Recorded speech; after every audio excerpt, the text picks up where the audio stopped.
ত্রিপুরা নাথযোগী সম্প্রদায়ের দীর্ঘদিনের দাবি সমস্যা প্রেক্ষিতে ত্রিপুরা নাথযোগী ফোরাম রাজ্য কমিটি সোমবার আগরতলা বৃহৎ কর্মসূচি গ্রহণ করে সংগঠনের উদ্যোগে বটতলা থেকে শুরু হয়ে মুক্তধারা অডিটোরিয়াম পর্যন্ত এক বিশাল মিছিল অনুষ্ঠিত হয়। পরে মুক্তধারায় সম্মেলনের মঞ্চে একত্রিত হয়ে সংগঠনের নেতৃত্বরা তাদের 20 দফা দাবি রাজ্য সরকারের সামনে পেশ করেন।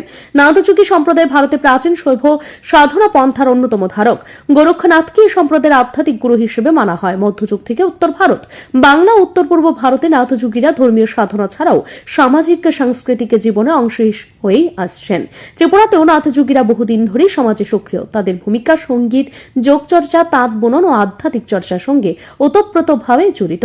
তবে সময়ের পরিবর্তনে এবং সামাজিক জটিলতার কারণে এই সম্প্রদায় আজ নানা সংকটের ফলে সংগঠনটির মূল লক্ষ্য হল ইতিহাস, সংস্কৃতি ও সমাজে নাথযোগীদের যথাযথ স্বীকৃতি আদায় করা এবং তাদের সার্বিক উন্নয়ন নিশ্চিত করা।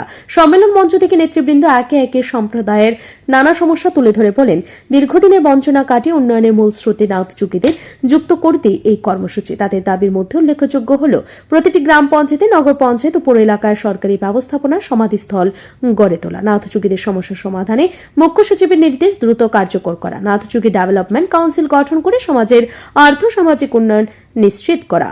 সম্মেলনের নেতৃত্বরা স্পষ্ট জানিয়ে দেন, যদি সরকার তাদের দাবি দ্রুত কার্যকর না করে তবে নাথযোগী সম্প্রদায় বৃহত্তর আন্দোলনের পথে হাঁটবে। তারা জোর দিয়ে বলেন, ইতিহাস ও সংস্কৃতিকে গুরুত্বপূর্ণ অবদান রাখা সত্ত্বেও সম্প্রদায়কে অবহেলা করা হচ্ছে।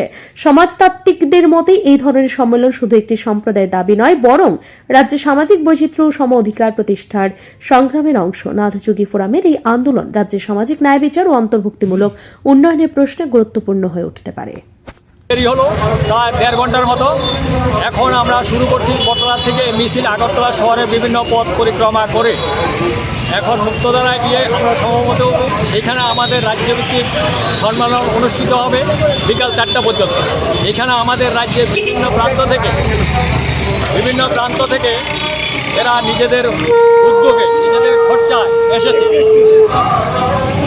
এবং আমরা কাউকে আনি নাই স্বজাতির টানে। স্বজাতির বিভিন্ন দাবি দেওয়া আদায়ের লক্ষ্যে সর্বপ্রথম আগরতলা শহরে আমরা একটা মিছিল করতেছি। এখানে আমাদের কোনো সরকার, কোনো রাজনৈতিক দলের বিরুদ্ধে আমাদের কোনো বিক্ষোভ নেই। আমরা বিষয়গুলি সরকারের নজরে নেওয়ার নাকি আমরা এই প্রথম উদ্যোগ করলাম এবং এটা সম্পূর্ণই অরাজনৈতিক দল। এখানে আমাদের অরাজনৈতিক সংগঠনে কোনো রাজনৈতিক নেতৃত্ব নেই, সবাই সামাজিক সংগঠন। এখানে আমাদের যোগী সম্প্রদায়ের সন্ন্যাসী এবং ব্রাহ্মণ এবং আমাদের বিভিন্ন সম্প্রদায়ের লোকজন আছে।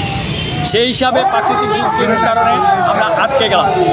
এর জন্য আমরা ধীরে শুরু করাই সরকারের কাছে আমরা একটু। আপনাদের কি কি দাবি রয়েছে? মূলত দাবি রয়েছে আমাদের ত্রিপুরা রাজ্যে আমাদের আগে মৃতদেহ সৎকার করা হতো সমাধি প্রথার মাধ্যমে বাড়িঘরে। এখন যেহেতু বাড়িঘরের জমি সংকট হয়ে গেছে, সে কারণে আমাদেরকে এখন সমাধিস্থল করা। ব্যুরো রিপোর্ট, বৃদ্ধি নেটওয়ার্ক।